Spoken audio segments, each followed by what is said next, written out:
Assalamualaikum warahmatullahi wabarakatuh. Innal hamdalillah nahmaduhu wa nasta'inuhu wa nastaghfiruh wa na'udzu billahi min shururi anfusina wa min sayyiati a'malina. May yahdihillahu fala mudilla lahu wa may yudlil fala hadiya lahu. Ashhadu an la ilaha illallah wahdahu la syarika lahu wa ashhadu anna Muhammadan 'abduhu wa rasuluh. Ya ayyuhalladzina amanu taqullaha haqqa tuqatih wa la tamutunna illa wa antum muslimun. Ya ayyuhan nasu taqu rabbakumul ladzi khalaqakum min nafsin wahidah wa khalaqa minha zawjaha wa batha minhuma rijalan katsiran wa nisaa'a wattaqullaha alladzi tasaaluna bihi wal arham innallaha kana 'alaikum raqiba.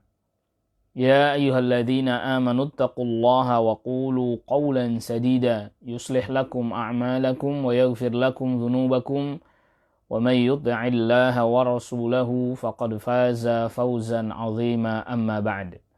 Fa inna asdaqal hadithi kitabullah wa khairal hadi hadi Muhammadin sallallahu alaihi wasallam wa syarral umuri muhdatsatuha wa kullu muhdatsatin bid'ah wa kullu bid'atin dhalalah wa kullu dhalalatin finnar.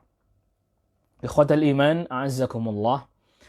Di kesempatan pagi hari ini, alhamdulillah kita memuji Allah jalla fi'ula dan salawat salam kepada Rasul sallallahu alaihi wasallam, keluarga dan juga pada kerabat serta sahabat radhiyallahu anhum ajma'in.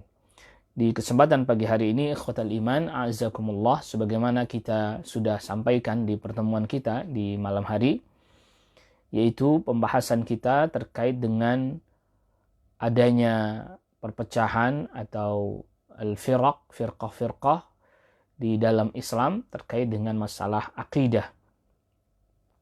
Kalau pembahasan kita semalam membahas tentang bahwa akidah Islam berbeda dengan akidah selain kaum muslimin, maka pada kesempatan malam hari ini pembahasan kita yaitu terkait dengan perbedaan yang terjadi di dalam internal kaum muslimin sendiri. Perlu sama-sama kita ketahui bahwa kaum muslimin di masa Rasulullah sallallahu alaihi wasallam tidak ada perselisihan dalam bab masalah akidah, masalah keyakinan, masalah iman, masalah tauhid, tidak ada perbedaan. Sampai kemudian Rasul sallallahu alaihi wasallam wafat, ada muncul nabi-nabi palsu, ya, yang kemudian juga ada orang-orang yang murtad yang lalu kemudian diperangi oleh sahabat Abu Bakar As-Siddiq radhiyallahu anhu. Dan tidak ada lagi juga perselisihan di antara para sahabat, tidak ada terkait dengan masalah akidah, tidak ada. Begitu juga di masa para sahabat tadi kita sudah sebutkan, tidak ada perselisihan dalam masalah akidah. Sampai kemudian muncullah beberapa permasalahan-permasalahan, baru kemudian ada beberapa perbedaan-perbedaan, pergeseran-pergeseran. Sebagaimana dalam hadisnya sahabat Hudzaifah ibn Yaman radhiyallahu an yang dikeluarkan oleh Al-Imam Al-Bukhari, bahwa pintu fitnah adalah dengan wafatnya sahabat Umar bin Khattab radhiyallahu an. Baru kemudian fitnah itu muncul dengan terbunuhnya, atau pertama kali muncul dengan terbunuhnya sahabat Utsman bin Affan radhiyallahu an. Tetapi secara umum akidah kaum muslimin masih bersatu. Abu Ubaidillah Al-Hakim meriwayatkan dari Al-Auza'i. Al-Auza'i adalah termasuk salah satu tokoh dari atba'at tabi'in. Berkata,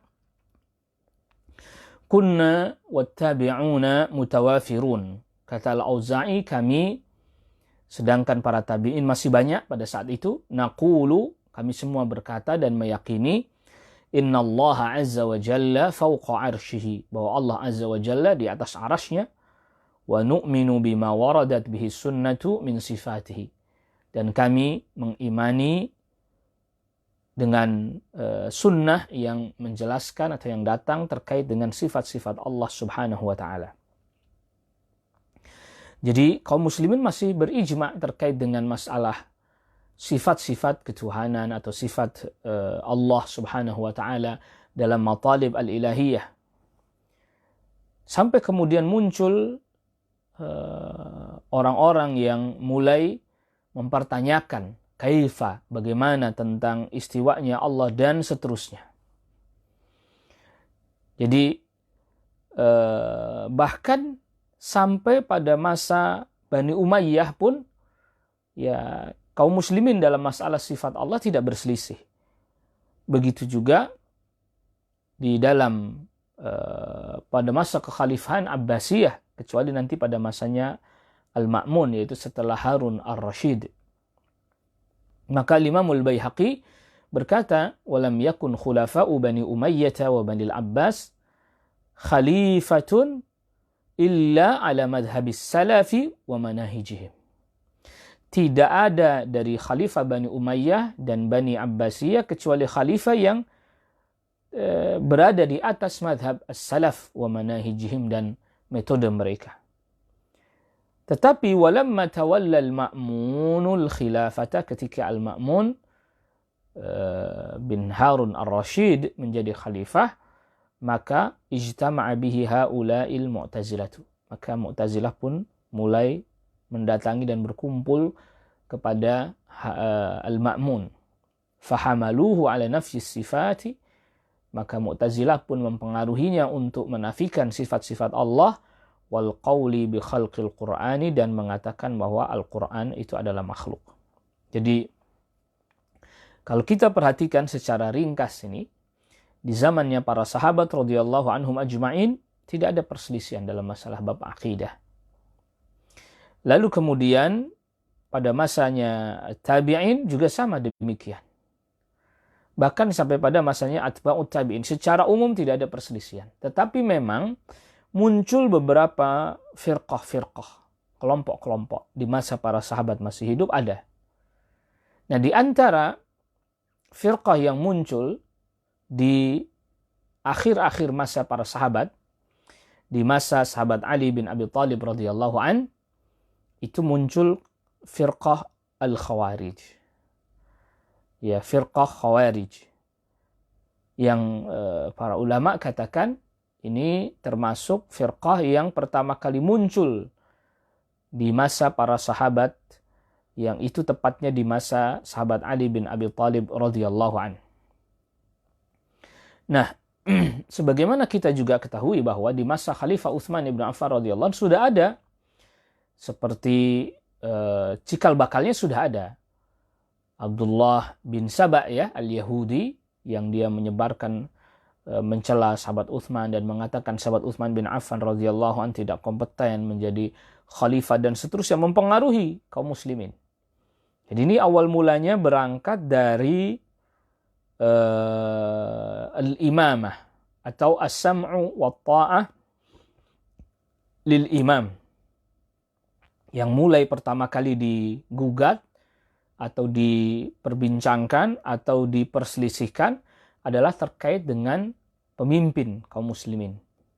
Nah, dalam hal ini sahabat Utsman ibn Affan radhiyallahu an, apakah dia ini disebut-sebut dia ini melakukan perbuatan yang tidak semestinya, tidak pantas, dan seterusnya. Maka tadi kita sudah katakan ini fitnah yang pertama kali muncul di dalam Islam, itu sampai kemudian menyebabkan terbunuhnya sahabat Utsman ibn Affan radhiyallahu an. Nah, lalu kemudian sampai akhirnya terbunuhlah sahabat Utsman ibn Affan radhiyallahu an. Nah, lantas kemudian muncul lagi di masa sahabat Ali bin Abi Thalib radhiyallahu an dua firqah. Yang satu yang sangat memusuhi sahabat Ali bin Abi Thalib radhiyallahu an, bahkan sampai mengkafirkannya, al-Khawarij. Yang satu lagi ini adalah Ar-Rafidah atau Syiah, yang sangat mengagungkan sahabat Ali bin Abi Thalib. Ya. Lagi-lagi keduanya, kalau yang Al-Khawarij ini kemunculan mereka adalah dari internal kaum muslimin sendiri, di mana mereka tidak mengambil pemahamannya para sahabat radhiyallahu anhum ajma'in. Sehingga mereka mengkafirkan pelaku dosa besar. Disebutkan oleh para ulama bahwa murtakibul kabirah, pelaku dosa besar yang tidak sampai pada kufur akbar, yang tidak sampai kepada asyirkul akbar, dikafirkan oleh mereka, dikeluarkan dari daerah keislaman. Nah, mereka juga tentunya memberontak kepada imam pada saat itu, yaitu sahabat Ali bin Abi Thalib radhiyallahu an. Bahkan mereka menganggap itu termasuk bagian daripada al-amru bil ma'ruf wan nahi 'anil munkar. Perintah kepada yang ma'ruf, mencegah kemungkaran. Kisahnya sebagaimana kita maklum bahwa ketika sepulang dari perang Siffin, ya perang Siffin yang kemudian akhirnya terhenti peperangan itu dengan adanya tahkim, arbitrase, berusaha untuk menyerahkan keputusan hukum kepada utusan yang diutus untuk membicarakannya. Dari pihak sahabat Ali bin Abi Thalib radhiyallahu an diutus sahabat Abu Musa al-Ash'ari radhiyallahu an. Dari pihak sahabat Muawiyah bin Abi Sufyan radhiyallahu an diutus sahabat Amr ibn al-As. Yang singkat cerita, diskusi mentok buntu, akhirnya kemudian tidak ditemukan solusinya. Nah, sepulang dari itu ada sekitar 6.000 orang yang mereka berhenti di satu kampung namanya Harura, yang kemudian disebut dengan Haruri. Yang akhirnya kemudian terjadilah diskusi antara sahabat Abdullah bin Abbas radhiyallahu an diutus oleh sahabat Ali bin Abi Thalib untuk berdiskusi dengan mereka. Singkat cerita, akhirnya kemudian separuh dari mereka ada yang rujuk taubat setelah dijelaskan oleh sahabat Abdullah ibn Abbas radhiyallahu anhuma. Akhirnya yang sisanya mereka yang menentang diperangi oleh berarti sekitar 3.000 ya. Yang mereka tetap bertahan diperangi oleh sahabat Ali bin Abi Thalib radhiyallahu anhu, itu pun karena mereka melakukan pelanggaran. Yaitu ada rombongan sahabat dihentikan oleh mereka, lalu kemudian dibunuh, diambil harta mereka, ya lantas kemudian bahkan ada wanita yang hamil, salah satu istri sahabat Abdullah ibn Khabbab ibn al-Arat, dikeluarkan janinnya. Waliyadzubillah. Nasallallahu alaihi. Jadi mereka mengkafirkan kaum muslimin, mereka halalkan darah kaum muslimin, lalu kemudian ditumpahkan, bahkan mereka juga menghalalkan harta kaum muslimin untuk dirampas, untuk diambil. Nah, yang perlu kita ketahui bahwa Al-Khawarij ini adalah mereka mengkafirkan orang yang tidak berhak dikafirkan. Itulah Khawarij. Nah, adapun mengkafirkan mereka yang memang berhak dikafirkan karena mengerjakan kufur akbar, syirik yang besar, ya ini bukan bagian daripada pemahaman ya Khawarij, bukan. Ini juga bukan bagian daripada takfir yang tidak benar. Jadi ini kan sementara ini juga ada beredar bahwa orang yang suka mengkafirkan. Nah, mengkafirkan orang yang dikafirkan oleh Allah dan Rasulnya dengan tegas, ini bukan takfiri namanya. Ya ini hak. Seperti misalnya mengkafirkan al-Yahud dan an-Nasara atau musyrik yang lain. Ini hak karena Allah Subhanahu wa taala telah mengkafirkan mereka. Innal ladzina kafaru min ahlil kitabi wal musyrikin. Sesungguhnya orang-orang kafir dari kalangan ahlul kitab dan orang-orang musyrik. Lalu kemudian kita ditanya, bagaimana pandangan Anda terhadap orang Yahud, orang Nasara, apakah mereka kafir? Al-jawab, hak, mereka kafir. Dikafirkan oleh Allah Subhanahu wa taala, bukan oleh kita, bukan. Dan kita mengikuti apa yang telah Allah Subhanahu wa taala tetapkan hukumnya itu. Karena Allah Subhanahu wa taala Al-Alim, Al-Khabir, yang Maha mengetahui tentang hamba-hambanya. Nah, begitu juga sama. Ada orang-orang yang telah berbuat kekufuran. Dan jelas dia berbuat kekufuran dengan kufur yang besar, dengan syirik yang besar. Di tempat atau di negeri yang dia bisa belajar, dia bisa menuntut ilmu, yang dakwah bertebaran di mana-mana. Dia berbuat kekufuran, dia berbuat kesyirikan dengan syirik yang besar. Ya, dia dikafirkan karena perbuatannya itu, ini bukanlah takfiri, bukan. Ya memang hak harus dikafirkan. Karena memang dia telah melanggar. Nah, Al-Khawarij mengkafirkan orang yang tidak berhak untuk dikafirkan. Nah, ini namanya Khawarij. Ini namanya takfir yang tidak hak ini. Yang kemudian diistilahkan oleh para ulama dengan takfiri. Tidak hak memang. Jadi ini supaya jelas ya. Bagi kita agar supaya jelas, supaya kita dapatkan pemahaman. Karena sekarang ini juga disebarkan informasi bahwa hati-hati dengan takfiri. Takfiri apa dulu definisinya? Itu yang mudah-mudah mengkafirkan. Ya, kalau mudah-mudah mengkafirkan dalam artian bahwa mengkafirkan orang yang memang tidak berhak dikafirkan, ya tak boleh. Ini kekeliruan fatal. Mengkafirkan orang yang tidak berhak dikafirkan, ya tidak boleh, tidak boleh. Jelas ini. Yang mengkafirkan sesama kaum muslimin, ya nggak boleh. Mengkafirkan orang Islam kok dikafirkan, nggak boleh. Ya. Nah, ada pun orang yang telah melakukan sesuatu yang bisa membatalkan keislamannya. Ya. Dan dia telah atau dia tinggal di negeri yang dakwah ada menyebar, kajian tauhid ada menyebar, bertanya pun dia bisa, mampu, belajar pun dia mudah, gampang, ada di sekelilingnya. Dia nggak mau.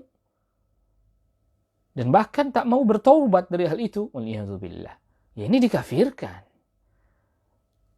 Ya dia punya, berarti dia memiliki hak untuk dikafirkan. Nah kalau Al-Khawarij atau takfiri mengkafirkan yang tidak berhak untuk dikafirkan. Ya. Jadi ini mesti difahami agar supaya tidak terjadi kekeliruan ya. Nah ini terkait dengan masalah Al-Khawarij. Jadi bibit-bibitnya Al-Khawarij ini sudah ada di masa Rasulullah SAW. Bibitnya sudah ada. Ketika ada seseorang yang berkata kepada Rasulullah SAW, "I'adil ya Muhammad." Hai Muhammad, adil, berbuat adillah engkau. Lalu Rasulullah SAW katakan, kalau aku tidak bisa berbuat adil, lalu siapa yang mampu berbuat adil? Kalau Rasulullah SAW saja dituduh tidak adil, lalu siapa yang selain Rasulullah SAW yang mampu berbuat dan menegakkan keadilan? Yang lalu Rasul sebutkan akan keluar ini dari keturunannya orang ini, ya kaum yang mereka keluar dari Islam sebagaimana anak panah menuju sasarannya. Jadi sudah ada bibitnya. Bibit yang merupakan menjadi cikal bakal keturunannya nanti di belakang. Nah, namun secara gerakan dan pemikiran, dalam artian diantaranya membangkang, mencela, ulil amr dan seterusnya, itu para ulama menyebutkan terjadi di masa Khalifah Utsman bin Affan radhiyallahu anhu. Mulai. Dan ternyata Abdullah bin Sabah pun memiliki pemikiran yang seperti itu. Dicela sahabat Utsman. Akhirnya berujung pada terbunuhnya sahabat Utsman bin Affan radhiyallahu anhu. Itu fitnah.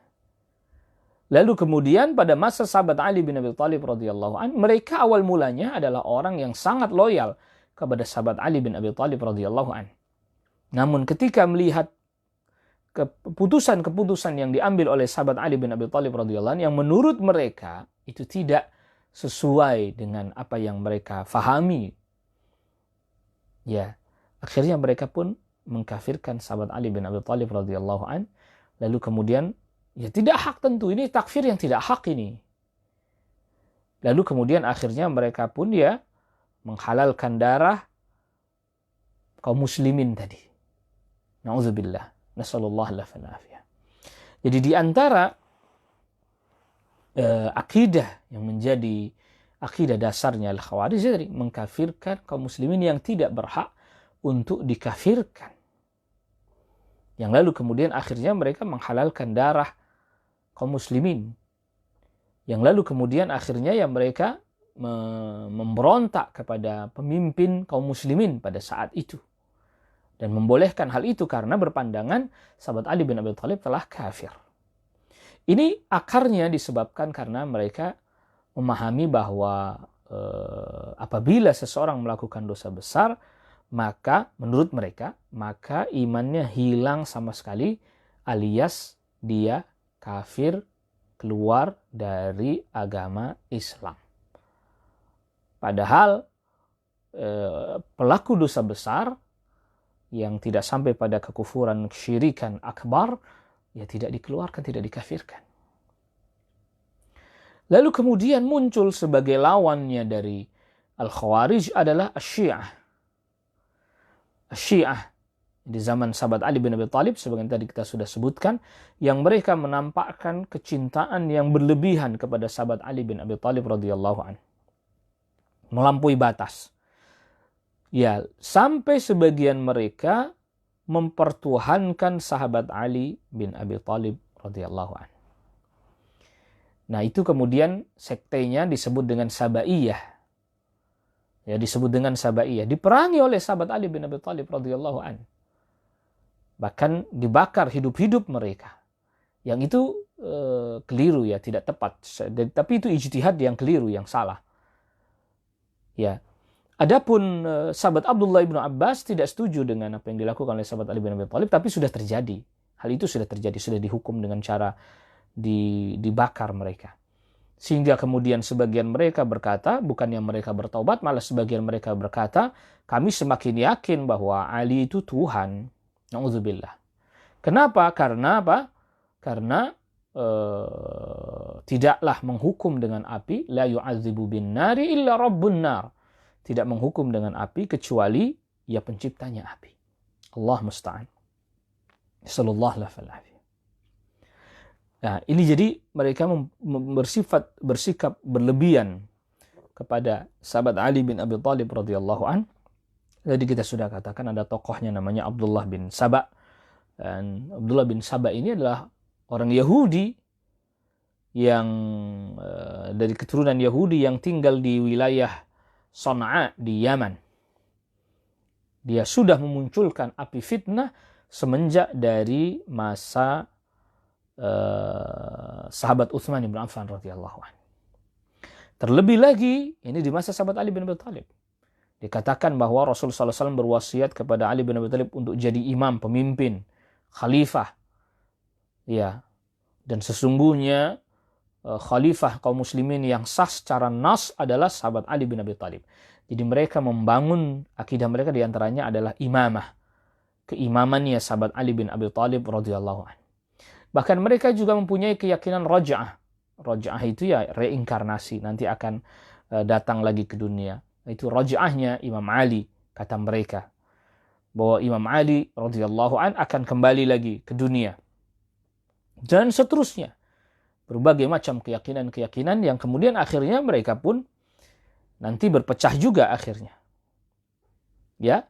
Nah, kalau yang ini muncul, kalau tadi Khawarij itu dari kalangan kaum muslimin yang mereka mengikuti pemikiran mereka sendiri, pemahaman mereka sendiri. Kalau ini datang dari orang luar pura-pura masuk Islam. Pura-pura masuk ke dalam agama Islam, lalu kemudian memunculkan pemahaman-pemahaman yang menyimpang seperti ini. Lalu kemudian selanjutnya, tentu pada pertemuan kita ini secara ringkas saja. Lalu kemudian muncullah Qadariyah yang mengingkari takdir. Ini di masa akhir-akhir para sahabat, dan Pak sahabat Abdullah bin Umar lah yang ditanya tentang hal ini. Sebagaimana hadis yang diriwayatkan oleh Imam Muslim di dalam sahihnya. Itu ketika ada seseorang, Yahya ibn Ya'mar dari Basrah, datang bertanya kepada sahabat Abdullah bin Umar. Di negeri kami ada orang-orang yang sholatnya sama, ya ibadahnya sama, nuntut ilmu juga. Bedanya hanya satu, mereka mengatakan takdir itu tidak ada. Ya, takdir itu tidak ada. Dan tokohnya adalah Ma'bad al-Juhani. Nah, mereka mengatakan bahwa takdir itu nggak ada. Bahkan sampai di antara mereka ada yang mengatakan bahwa Allah tidak mengetahui sesuatu kecuali sesuatu itu sudah terjadi. Jadi kalau sudah terjadi baru Allah mengetahuinya. Na'udzubillah. Nasallallahu alaihi wasallam. Ini yang divonis oleh para ulama. Ini jelas kufur mukhrij anil millah, kekufuran yang bisa mengeluarkan dari millatul Islam. Karena dia mengatakan bahwa Allah Subhanahu wa taala tidaklah mengetahui sesuatu kecuali sesuatu itu sudah terjadi. Jadi sebelum terjadi Allah nggak tahu, menurut akidahnya mereka. Dan ternyata Syiah juga punya keyakinan seperti ini, yang disebut dengan al-bada. Ya, al-bada menurut mereka itu adalah Allah Subhanahu wa taala nggak tahu sesuatu. Ketika sesuatu itu sudah terjadi, barulah Allah Subhanahu wa taala mengetahuinya. Namanya al-bada, akidahnya mereka. Maka akhirnya kemudian akidah yang keliru dan menyimpang ini, Qadariyah ini, Ma'bad al-Juhani, dia mengambil ilmu dari orang yang tidak jelas, atau bahkan diketahui ini nanti ujungnya kepada orang Yahudi. Akhirnya kemudian dia pun dihukum. Ya, dia dihukum oleh Al-Hajjaj ibn Yusuf As-Saqafi, perintah dari khalifah pada saat itu Abdul Malik bin Marwan pada tahun 80 Hijriah. Akhirnya dihukum dia. Ya, Ma'bad al-Juhani pun akhirnya dihukum. Dan tadi kita sudah sebutkan bahwa para sahabat berlepas diri terkait dengan akidah ini. Akidah yang menyimpang ini. Ini yang disebut dengan Al-Qadariyah. Mengingkari hal ini, menolak hal ini. Dan mereka juga bertingkat-tingkat ya dalam masalah ini. Tidak pada satu tingkatan. Yang tentu kita tidak sedang menjelaskannya secara detail, terperinci, dan seterusnya. Bahkan ada di antara mereka yang Qadariyah yang juga dengan istilah lain sebagai, kalau Qadariyah menolak takdir, ada lawannya yaitu Jabariyah atau Jabriyah.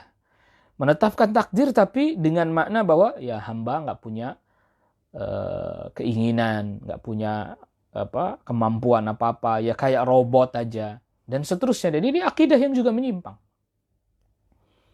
Ya, ini akidah yang juga menyimpang. Lalu kemudian setelah generasinya para sahabat, pada permulaan abad kedua Hijriyah, muncul madhab Jahmiyah. Dan yang pertama kali berbicara tentang Jahmiyah ini adalah Al-Ja'd bin Dirham. Dia awal mula mengatakan bahwa Allah Subhanahu wa taala tidak menjadikan Nabi Ibrahim sebagai khalilnya, sebagai kekasihnya. Allah Subhanahu wa taala tidak berbicara langsung kepada Nabi Musa alaihi salam. Dan para ulama tabi'in memfatwakan kufurnya Ja'd bin Dirham karena dia telah mendustakan firman Allah dan sabda Rasul sallallahu alaihi wasallam. Sampai akhirnya kemudian dia ditangkap. Ja'd bin Dirham ditangkap, lalu kemudian pada hari Idul Adha dia diseret ke lapangan setelah sholat Idul Adha. Lantas kemudian Amir Irak pada saat itu, Amir Irak dan juga Amir Irak pada saat itu berkhutbah. Di dalam khutbah idnya dia berkata bahwa, ini di akhir khutbahnya dia berkata, ya ayuhan nas dhahu taqabbalallahu dhahayakum. Wahai manusia, sembelihlah hewan kurban kalian, semoga Allah Subhanahu wa taala menerima hewan kurban kalian. Fa inni mudahhin bil Ja'd bin Dirham. Sungguhnya aku akan berkorban dengan menyembelih Ja'd bin Dirham, dipenggal Ja'd bin Dirham. Li'annahu za'ama anna Allah lam yattakhidh Ibrahim khalila. Karena dia meyakini bahwa Allah tidak menjadikan Nabi Ibrahim sebagai kasihnya, walam yukallim Musa taklima, dan dia menganggap bahwa Allah tidak berbicara kepada Nabi Musa alaihissalam. Maka diperintahkan oleh Amir Irak pada saat itu, Khalid al-Qisri, untuk disembelih, penggal Ja'd bin Dirham. Dan ini ijma'. Ya. Dan ini telah terjadi ijma'. Nah ternyata ada orang yang mengambil akidahnya Ja'd bin Dirham. Ya, dia muridnya Ja'd bin Dirham, namanya Jaham bin Safwan. Setelah gurunya mati, dia tetap menyebarkan pemikiran gurunya. Dan itu yang menyebar justru malah akidahnya atau apa yang diajarkan oleh muridnya itu Jahm bin Safwan ini. Itulah makanya akidah ini disandarkan kepada orang yang bernama Jahm bin Safwan menjadi Jahmiyah, bukan Ja'diyah. Ja'diyah itu gurunya ya. Kenapa? Karena yang menyebarkan muridnya ini. Adapun gurunya sudah dihukum, dia pun yang menyebarkan. Nah, ternyata lagi-lagi Ja'ad bin Dirham mengambil dari seseorang yang bernama Abban bin Sam'an. Dia mengambil ilmu dari Talut. Abban bin Sam'an mengambil ilmu dari Talut. Dan Talut ini anaknya dari saudari perempuannya Labid bin A'sam al-Yahudi yang menyihir Rasul sallallahu alaihi wasallam. Nah, di akhirnya ujung-ujungnya sanadnya kepada siapa? Yahudi. Abdullah bin Sabah, Yahudi. Ja'ad bin Dirham ngambilnya dari Yahudi. Nah, ini telah disebutkan oleh para ulama tentang hal ini. Maka Jahmiyah secara sanad keilmuannya ya berasal dari Yahudi. Lalu bagaimana kaum muslimin mau menerima akidah yang seperti ini? Ya. Nah, dengan munculnya Jahmiyah ini maka muncul tadi pemikiran-pemikiran lagi. Membuat ragu manusia terkait sifat-sifat Allah Subhanahu wa taala. Termasuk juga dengan nama-nama Allah Subhanahu wa taala, mereka bersembunyi di balik nama, mensucikan Allah Subhanahu wa taala. Sehingga kemudian mereka Jahmiyah ini menolak nama dan sifat-sifat Allah Subhanahu wa taala. Dengan alasan kalau Allah punya nama berarti Allah Qadim, nama-nama Allah Qadim berarti ada dua yang Qadim, yang terdahulu. Maka kalau begitu ya nggak tauhid lagi, kata Jahmiyah ini. Atau Allah punya sifat bahkan, berarti sifatnya qadim. Allahnya qadim, berarti tiga hal yang qadim ini. Ini kufur, kata Jahmiyah.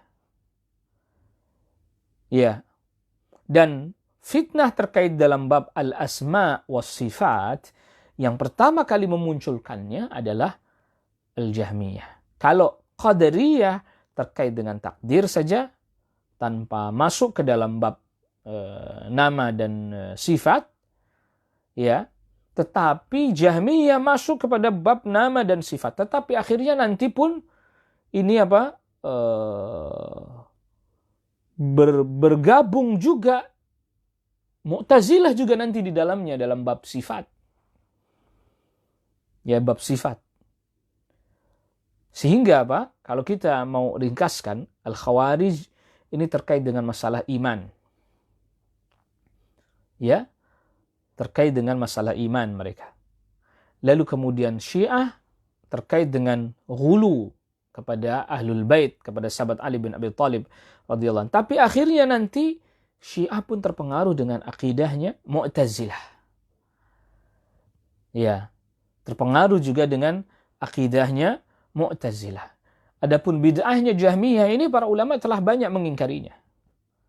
Banyak memperingatkannya. Bahkan banyak kitab-kitab ditulis oleh para ulama yang bertajuk bantahan kepada Jahmiyah. Ya, bantahan kepada Jahmiyah.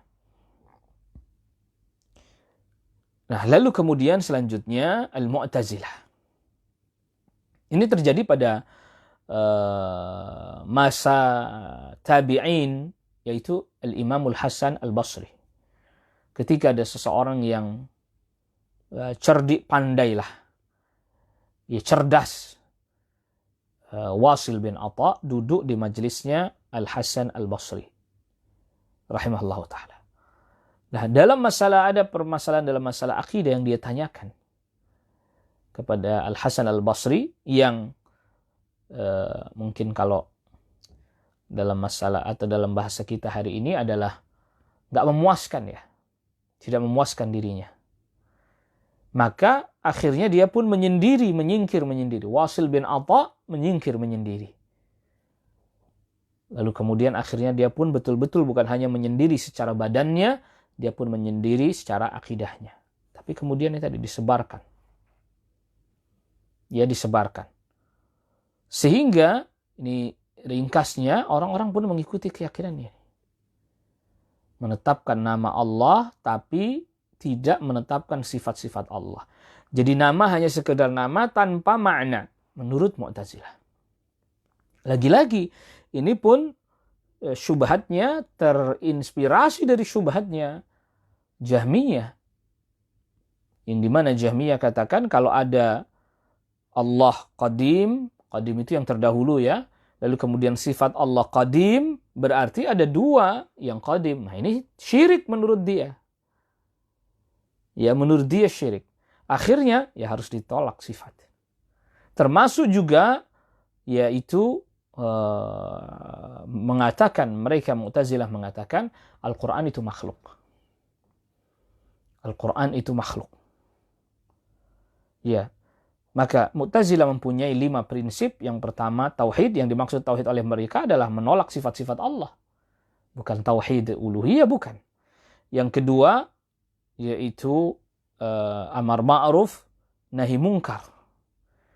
Ya, amar ma'ruf, nahi mungkar di sini ya tadi mereka memaknai amar ma'ruf, nahi mungkar adalah mereka mencela para sahabat juga akhirnya. Jadi akhirnya Syiah ada kesamaan juga dalam hal ini dengan Mu'tazilah.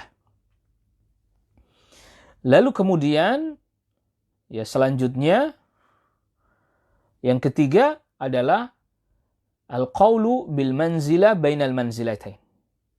Jadi, apabila ada seorang Muslim berbuat dosa besar, menurut Mu'tazilah, dia tidak Islam, dia tidak juga kafir.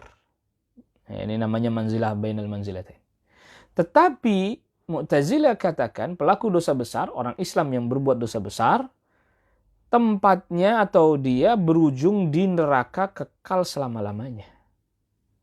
Jadi dalam hal ini bersesuaianlah Mu'tazilah dengan Al-Khawarij. Bahwa pelaku dosa besar dari kalangan orang Islam di neraka kekal selama-lamanya. Bedanya Mu'tazilah tidak mengatakan dia kafir, tapi dia katakan manzilah bainal manzilatain. Dia Islam enggak, iman enggak, kafir juga enggak. Kata Mu'tazilah. Tetapi bersesuaian dengan Khawarij bahwa pelaku dosa besar, kata Mu'tazilah, kekal di neraka selama-lamanya. Lihat bagaimana akidahnya dia dalam bab menolak sifat. Tauhid menurut dia itu menolak sifat, bersesuaian dengan apa? Dengan Jahmiyah. Dalam bab al-amru bil ma'ruf wa nahyi anil munkar, menurut dia amar ma'ruf nahi munkar adalah mencela para sahabat, ujungnya mencela para sahabat, bersesuaian dengan Syiah. Bab mengatakan bahwa pelaku dosa besar di neraka kekal selama-lamanya walaupun dia tidak hukumi kafir. Jadi hukumnya ya antara dua keadaan, kafir enggak, iman enggak, tapi ujungnya dikekal di neraka selama-lamanya. Bersesuaian Mu'tazilah dengan Al-Khawarij. Dan yang keempat selanjutnya adalah menurut dia prinsipnya keadilan. Keadilan menurut konsepnya Mu'tazilah bahwa Allah Subhanahu wa taala harus berbuat yang terbaik untuk hamba. Nggak boleh Allah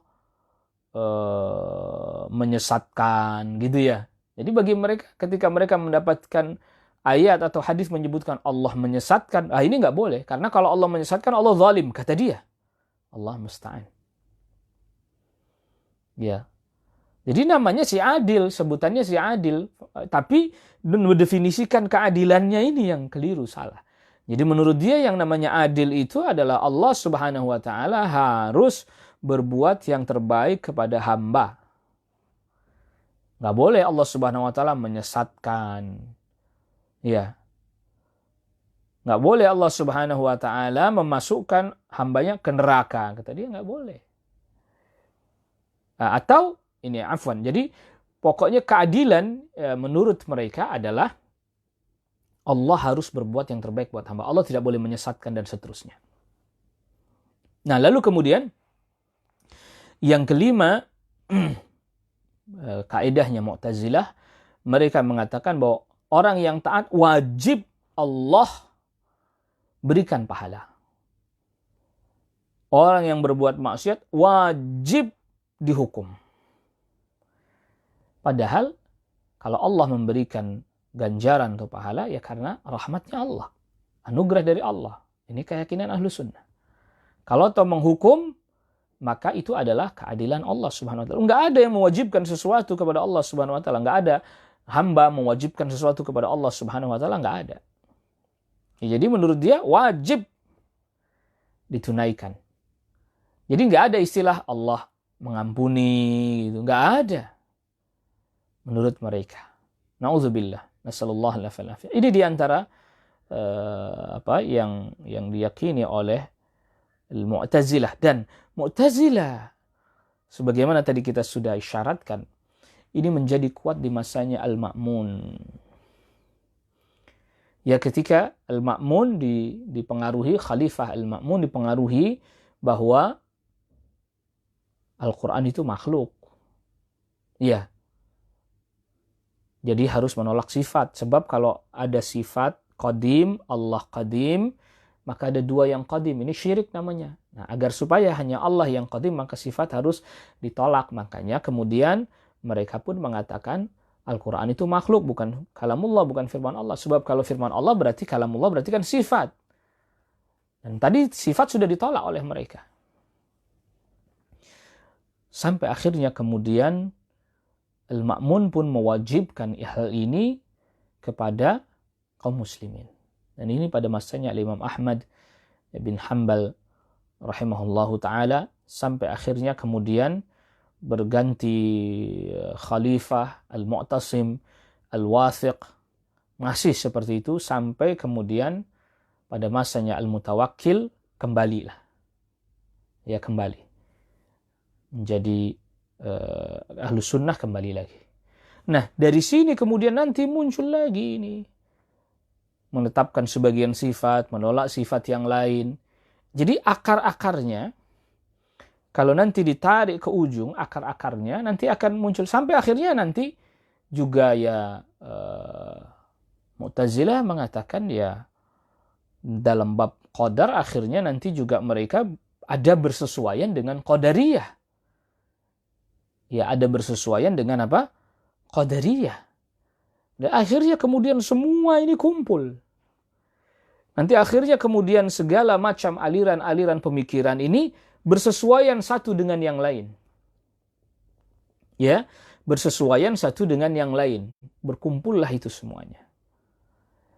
Atau ada yang merespon satu, misalnya kayak tadi Al-Khawarij yang mengatakan bahwa pelaku dosa besar itu keluar dari iman, dari Islam. Nanti ada muncul Murji'ah sebagai bantahan. Tapi keliru. Dia katakan bahwa orang beriman itu mau maksiat kayak apa aja, imannya nggak akan hilang-hilang. Dia tetap aja beriman. Ya, Allah musta'an. Jadi Al-Murji'ah katakan dia mau berbuat ketaatan, imannya nggak nambah. Dia ingin berbuat kemaksiatan, imannya nggak berkurang. Berkurang aja enggak. Apalagi hilang, nggak bisa hilang jangan-jangan. Ya, jadi berkurang enggak, hilang juga mungkin enggak juga. Na'udzubillah. Nasallallahu alaihi wasallam. Nah, maka orang yang berbuat syirik besar, orang yang berbuat kufur besar, di negeri yang dimana dia mudah untuk bisa belajar, ya, dia melakukan itu, bahaya dia. Bisa kufur dia. Dalam akidah Ahlus Sunnah wal Jamaah. Ya, dia bisa kufur. Berbahaya itu. Membahayakan dirinya. Kita tidak mengatakan, Ahlus Sunnah tidak mengatakan, kita pun tidak mengatakan bahwa ya nggak apa-apa dia berbuat kufur. Ya orang dia belum tahu ini, belum tahu. Kalau umpamanya dengan alasan belum tahu dia nggak apa-apa, ya akhirnya seperti yang terjadi kan di tengah masyarakat. Apa kata mereka? Wah, mendingan nggak tahu aja kalau begitu. Kan kalau nggak tahu nggak apa-apa, dibandingkan kalau tahu nanti malah jadi kufur atau malah jadi dosa misalnya. Allah musta'an. Akhirnya perkataan yang dimana perkataan itu sebenarnya lebih memperkuat pemahamannya Murji'ah muncul juga di tengah masyarakat. Seperti perkataan orang yang berkata, mau 1000 Lady Gaga atau apalah itu datang, maka nggak akan berkurang iman kita. Allah musta'an. Hada qaulul Murji'ah. Ya, ini perkataan Murji'ah. Malah ada lagi orang yang berkata begini, mau dia Jabariyah, mau dia Murji'ah, mau dia Qadariyah, asalkan dia soleh nggak apa-apa katanya. Asalkan dia soleh nggak apa-apa, mau apapun akidahnya, la ilaha illallah. Nah, ini ada dua hal penting yang ingin kita jelaskan. Tentu di pertemuan kita yang singkat ini, kita tidak sedang membahas satu persatu ya. Dari al-firaq atau firqah-firqah ini tidak. Kita tidak sedang membahas satu persatu karena memang waktu kini sebagai pembuka saja. Madkhal saja agar kita faham. Jadi ternyata munculnya firqah-firqah ini itu pertama, dua hal penting yang harus kita fahami. Sebab utamanya. Yang pertama adalah datangnya dari internal orang Islam sendiri. Menginginkan kebaikan, tetapi tidak didasari atas dasar ilmu dan tidak bertanya kepada para sahabat radhiyallahu anhum ajmain. Al-Khawarij. Ini nggak ada pengaruh eksternalnya, nggak ada. Wallahu a'lam, tidak ada. Tapi internal dia. Ingin kebaikan, tapi kemudian dia pemahamannya keliru, salah. Dia simpulkan itu tidak berdasarkan pemahamannya para sahabat yang ada pada saat itu. Padahal mereka bisa aja bertanya, ini benar nggak kalau begini? Pemahaman begini benar nggak? Kalau ayat ini diterapkan begini, tepat atau tidak? Mereka bisa bertanya, tapi mereka tidak bertanya. Ini yang pertama. Jadi niat yang baik, perhatikan, niat yang baik, tapi tidak disertai dengan ilmu. Jatuhlah kepada bid'ah. Al-Khawarij. Dan kita sudah bahas pada pembahasan tentang Fadlul Islam, orang-orang yang jatuh kepada pemikiran Khawarij ini awal mulanya menganggap remeh bid'ah amaliyah, bid'ah perbuatan. Dia anggap remeh, nggak apa-apa, kita niatnya baik. Lama-kelamaan akhirnya jadi pada jatuh pada bid'ah aqadiyah. Sebagaimana kita sudah bahas pada pembahasan tentang Fadlul Islam. Yang kedua, kemunculan bid'ah ini adalah karena pengaruh dari luar, pemikiran dari luar masuk. Seperti Syiah, itu orang Yahudi pura-pura masuk Islam. Abdullah bin Saba al-Yahudi. Kemudian tadi Jahmiyah, dari Ja'ad bin Dirham, ternyata dari pemikirannya orang Yahudi juga. Qadariyah juga sama. Nanti begitu juga. Jadi, dua ini kata kuncinya. Yang pertama, dalam internal tubuh kaum muslimin sendiri, mereka menafsiri sekehendak dirinya sendiri tanpa mengikuti pemahaman sahabat. Yang kedua, dari luar. Maka di zamannya Al-Ma'mun, kegiatan menerjemahkan buku-buku filsafat Yunani itu begitu banyak, begitu masifnya. Sehingga orang Islam mulai bacalah itu. Kitab-kitab filsafat, buku-buku filsafat. Karena diterjemahkan ke dalam bahasa Arab. Akhirnya mereka baca. Yang ini kemudian merusak. Awal mulanya nggak ada nih. Ya, awal mulanya tidak ada nih. Perselisihan-perselisihan ini tidak ada. Tapi karena faktor dua hal inilah kemudian muncul tadi. Bid'ah aqadiyah. Faktor yang pertama, dalam diri kaum muslimin sendiri, internal kaum muslimin sendiri. Faktor yang kedua adalah dari luar. Karena mengadopsi pemikiran-pemikiran dari luar. Niatnya baik ini. Kalau yang ini jelas, niatnya sudah buruk. Seperti Abdullah bin Saba al-Yahudi, niatnya buruk. Masuk Islam pura-pura, niatnya buruk. Kalau yang ini awal mulanya niatnya baik. Tapi karena pemahamannya yang keliru, yang salah, akhirnya kemudian terjatuh kepada hal yang berat, hal yang besar. Ya, seperti tadi akhirnya membunuh kaum muslimin, mengambil harta kaum muslimin. Na'udzubillah. Nasallallahu al-afiyah. Ikhwatal iman, a'azzakumullah. Jadi di sini kita bisa secara global tentunya pembahasan kita ini kita ambil pertama bahwa ya kaum muslimin hendaknya dalam internal kaum muslimin memiliki niat yang baik tapi juga sesuai dengan tuntunan, sesuai dengan akidah yang benar.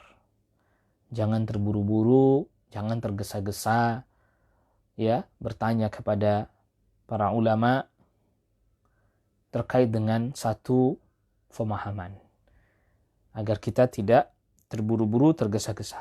Jadi kadang sebagaimana kita sudah baca sendiri ya, bagaimana memahami perkataan semisal Asy-Syaikh Muhammad bin Abdul Wahhab saja kita susah. Butuh lagi penjelasan-penjelasan. Apalagi kemudian memahami perkataan Syekhul Islam Ibnu Taimiyah rahimahullahu taala. Tapi gerakan terus untuk memurnikan ajaran agama terus datang. Di masa Imam Ahmad bin Hanbal, lalu kemudian nanti di belakang. Jadi ini tadi firqah yang kita sebutkan ini tidak lantas kemudian stuck, berhenti. Mereka terus bercabang lagi. Berganti atau ada kemiripan di satu sisi, beda di sisi yang lain. Namanya berubah, ganti lagi. Ya, namanya ganti lagi. Namanya berubah lagi. Tetapi nanti akarnya akan didapati sama, akan ada pertemuan. Akar yang sama. Maka oleh karena itulah, semisal ini terkait dengan selain Islam ya, agama selain Islam. Ada perkataan dari salah seorang ulama yang mengatakan bahwa la'allahu al-imamu Abu Hanifah, yang mengatakan bahwa al-kufru millatun wahidah. Kekufuran itu adalah agama yang satu, agama yang sama. Mau Yahudi, mau Nasara, syirik. Walaupun yang satu kesyirikannya kepada Nabi Isa, mengatakan Nabi Isa anaknya Allah.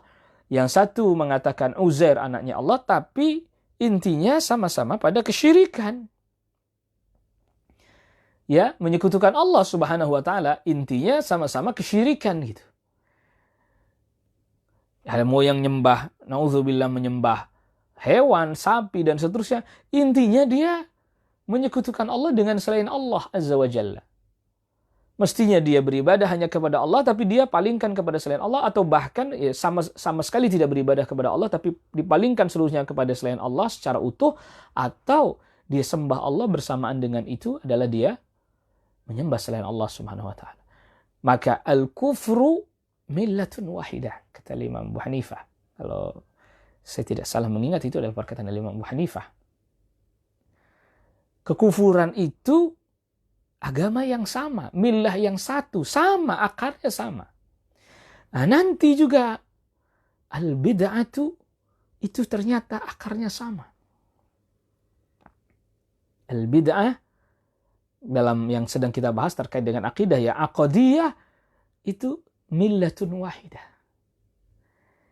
Yang nantinya ketika diusut itu ada kesamaan-kesamaan. Bahkan tadi ada ketersambungan dengan Yahudi juga bahkan. Itulah mengapa para ulama katakan bahwa bid'ah baridul kufr. Bid'ah itu adalah penghantar kepada kekufuran. Al-bid'atu baridul kufr. Nah sekarang, akidah-akidah yang muncul pada al-Yahud misalnya, yang mengatakan bahwa Uzair anaknya Allah. Bukankah ini juga bid'ah aqadiyah dalam agama mereka? Karena Musa alaihissalam tidak mengajarkan hal ini. Naam, iya betul. Sebagaimana An-Nasara misalnya mengatakan bahwa Isa adalah anaknya Allah. Bukankah ini juga bid'ah yang dimunculkan di dalam agama mereka? Yang dimana Isa alaihissalam tidak pernah mengajarkan hal ini kepada kaumnya. Itulah mengapa Syekh Shalih Fauzan, sebagaimana kita sudah membaca dan membahas tentang syarah Fadlul Islam, kata beliau apa? Kesyirikan itu adalah kebid'ahan yang paling terbesar. Mengapa? Karena aslinya adalah tauhid. Karena agama para nabi dan para rasul sebelumnya adalah apa? Adalah tauhid. Lalu ketika para nabi dan rasul wafat, lalu kemudian umatnya meyakini sesuatu dengan satu keyakinan yang tidak diajarkan oleh nabinya, kan berarti ini kebid'ahan. Kesyirikan itu adalah kebid'ahan. yang terbesar, yang menyebabkan dia keluar dari agamanya, keluar dari agamanya para nabi dan para rasul alaihi wassalatu wassalam ajma'in. Ikhwatal iman, a'azzakumullah. Perhatikan. Maka sama nanti kalau kita lihat bagaimana pada al-Yahud dan an-Nasara juga dua. Penyebab kerusakannya dua, sebagaimana terjadi pada umat ini juga. Yang pertama apa? Dalam internal mereka sendiri. Menafsiri sesuatu tanpa ilmu dan seterusnya. Mengklaim ini datang dari Allah padahal bukan datang dari Allah Rabbul Alamin. Atau dari luar. Sebagaimana kita sudah sebutkan semalam, yaitu hempasan filsafat masuk ke dalam al-Yahud wan Nasara. Umat ini pun sama. Persis seperti yang Rasulullah sallallahu alaihi wasallam sabdakan, la tattabi'unna sanana man kana qablakum. Kalian akan ngikutin orang-orang sebelum kalian. Sama dalam tubuh internal kaum muslimin, ada orang-orang yang tadi yang tidak berilmu dan seterusnya, al-khawarij, internal. Lalu kemudian memunculkan pemahaman yang keliru dan salah. Atau dari luar ini, faktor luar masuk, mempengaruhi Abdullah bin Saba al-Yahudi. Dan faktor luar ini ada dua. Yang pertama, orang selain kaum muslimin pura-pura masuk Islam, lalu merusak dari dalam. Nah, ini yang dilakukan oleh orientalis ya. Kalau di zaman-zaman modern atau belakangan, ya disebut dia tadi orientalis. Dia pura-pura masuk Islam. Ya, menyebarkan pemikiran yang merusak di dalam agama Islam. Nah, yang kedua adalah orang Islam yang dididik oleh atau belajar ilmu dari orang kafir. Belajar akidah dari orang kafir. Tadi contohnya, Ja'ad bin Dirham. Belajarnya kepada orang Yahudi. Ya, Ja'ad bin Dirham tadi. Belajar kepada orang Yahudi. Nah, ini juga sama, polanya juga mirip sama. Jadi, dengan mempelajari bagaimana kebid'ahan, penyimpangan, kesesatan masuk ke dalam Islam, sebagaimana itu dialami oleh Yahud dan An-Nasara terdahulu. Ya. Itu pun kita jadi bisa memahami kenapa kok kaum muslimin jadi berpecah begini. Terutama bab aqadiyah dulu. Kalau bab fiqhiyah nanti kan para ulama berlapang-lapang. Khilaf antara Imam Abu Hanifah, Imam Syafi'i dan seterusnya. Ada bukan maksudnya bukan berlapang-lapang, tapi di dalamnya ada ijtihad yang memang diberikan area di situ. Ijtihad. Idza hakama al-hakim fajtahada fa'asaba falahu ajrani wa idza akhta'a falahu ajrun wahid. Apabila seorang hakim memutuskan keputusan hukum ijtihad, dia benar dapat 2 pahala, dia keliru dapat 1 pahala. Diberi area, ruang. Tapi ini bab akidah. Bab akidah. Di mana berijtihad dalam bab akidah? Dia mesti bertanya kan? Fas'alu ahla dzikri in kuntum la ta'lamun. Dia mesti bertanya. Bukan berijtihad. Ya. Orang ijtihad saja syaratnya ketat. Persyaratannya harus begini, harus begitu. Persyaratan yang ketat. Ilmu yang banyak mumpuni. Ini dalam bab amal. Dalam bab fiqhiyah. Lalu masa dalam bab akidah malah justru orang kehendak dirinya berijtihad dan seterusnya? Nggak bisa. Ikhwatal iman. Azzakumullah. Jadi ini perlu kita pahami. Nah nanti jadi bercabang-cabang lagi langsung terus ini. Dan terus. Tapi nanti akarnya ketemu sama ini. Ya bahkan termasuk juga ada yang mengingkari azab kubur. Ya, mengingkari nikmat kubur. Nggak ada azab kubur itu nggak ada katanya. Nggak mungkin Allah Subhanahu Wa Taala mengazab 2 kali. Lihat. Ini berarti penyimpangan dalam bab apa? Al-Ma'ad. Yaitu hari akhir. Sebagaimana kita sudah sebutkan di awal-awal pembahasan kita. Bab ilahiyah, al-matalib al-ilahiyah, konsep ketuhanan, an-nubuwat wal risalah, kenabian dan kerasulan, al-Ma'ad. Diingkari. Nggak ada siksa kubur itu. Nggak ada nikmat kubur itu. Masa orang belum dihisab udah disiksa? Allah musta'an. Muncul lagi. Ya, dan terus seperti itu. Jadi imma dia mengikuti metode atau metodenya al-Khawarij tadi menafsiri tanpa ilmu, datang dari dirinya sendiri, atau dia terpengaruh dari luar, pemikiran dari luar. Maka kemudian muncul tadi ya filsafat Islam dan seterusnya yang di dalam Islam ini kalau memang itu ad-dakhil dimasukkan ke dalam agama Islam, maka ini nggak diterima. Ya, nanti itu akan merusak. Itu nanti akan merusak. Ikhwatal iman, azzakumullah. Maka ketika kita menjelaskan bid'ah, tentu masuk di dalamnya bid'ah aqdiyah, atau diistilahkan dengan istilah lain bid'ah ilmiyah, bid'ah dalam masalah ilmu, masalah akidah, dan bid'ah amaliyah, bid'ah yang berupa amal. Dua sekaligus. Dan membicarakan bid'ah ini berarti membicarakan din, membicarakan agama. Membicarakan Islam itu sendiri. Ya tentu membicarakan tentang tauhid itu sendiri juga. Itulah mengapa para ulama kemudian menulis kitab tajuknya As-Sunnah, Usulus Sunnah. Ini seperti yang riwayatnya disandarkan kepada Imam Ahmad bin Hanbal, dinisbatkan kepada Imam Ahmad bin Hanbal. Kemudian Syarhus Sunnah Al-Barbahari. Dan yang lainnya. Tapi isinya tentang apa? Tentang akidah. Nah, maka ketika terjadi perpecahan seperti inilah baru kemudian kaum muslimin para ulama mulai menjelaskan identifikasi. Oh, ini Ahlus Sunnah wal Jamaah. Ahlus Sunnah wal Jamaah ya dia Islam itu sendiri. Oh, ini Qadariyah misalnya tadi. Membedakan bahwa dia mengingkari takdir. Di sisi lain sama dengan Ahlus Sunnah wal Jamaah, tapi di sisi ini dia berbeda. Tapi perbedaannya ini berpengaruh karena aqdiyah. Misalnya dia Islam tapi dia Jahmiyah, menolak nama, menolak sifat. Jadi kufur, bisa kufur. Tetapi dia menisbatkan diri kepada Islam. Lah berbeda kan dengan tadi yang al-Yahud, an-Nasara jelas tidak menisbatkan diri kepada Islam. Ini menisbatkan diri kepada Islam. Maka kemudian dakwah islahiyah, dakwah perbaikan, atau diistilahkan oleh Syekh Al-Albani rahimahullahu ta'ala at-tasfiyah wa tarbiyah, pemurnian dan mendidik umat ya, agar mengetahui mana akidah yang benar, akidah yang hak, akidah yang jernih, dan seterusnya dengan memerangi kebid'ahan baik aqdiyah ataupun amaliyah. Inilah inti dakwah islahiyah. Dakwatut tauhid, dakwatus sunnah. Dakwah mengajak orang kepada tauhid, meninggalkan kesyirikan. Dakwatus sunnah, dakwah mengajak orang kepada sunnah, ya sunnah yang terkait dengan akidah juga tentunya, dan amal juga, dan meninggalkan bid'ah.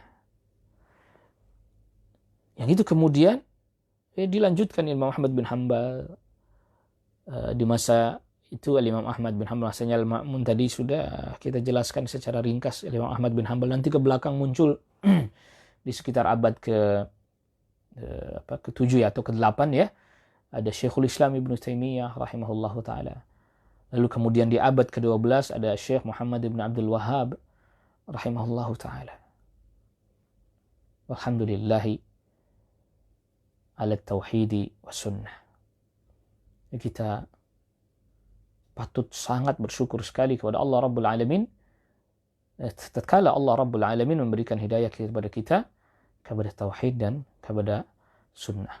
Ikhwatal iman, a'azzakumullah. Ini yang bisa kita bahas, yang bisa kita sampaikan pada pertemuan kita di kesempatan pagi hari ini. Dan tentunya banyak sekali yang kita belum jelaskan, belum sampaikan. Karena juga memang ini kita buat kajian 3 pertemuan ini terkait dengan akidah Islam dan sejarahnya secara ringkas tentunya. Ini kita bikin ringkas agar supaya memberikan gambaran umum kepada kita. Yang nanti kita bisa memperdalam lagi, memantapkannya lagi, insya Allah, dan semoga Allah Jalla wa'ala memudahkan kepada kita untuk mengkaji kitab-kitab yang selanjutnya insya Allah akan dikaji. Ya, insya Allah kita akan mengkaji kitab Al-Usul As-Sittah. Ya, kita akan mengkaji kitab Al-Usul as-sittah. Insyaallah ta'ala. Dan semoga Allah Rabbul Alamin memberikan kepada kita hidayahnya, taufiknya, dan juga ats-tsabat, kokoh, konsisten di atas akidah yang benar, di atas tauhid, di atas sunnah Nabi sallallahu alaihi wasallam, dan berjalan di atas jalannya para sahabat radhiyallahu anhum ajma'in. Kita cukupkan dulu kajian kita di kesempatan pagi hari ini. Jazakumullah khaira ala ihtimamikum wa sallallahu ala nabiyyina Muhammadin wa alihi wa sahbihi wa sallama tasliman katsira. Subhanakallahumma wa bihamdika asyhadu an la ilaha illa anta astaghfiruka wa atubu ilaik. Wassalamu alaikum warahmatullahi wabarakatuh.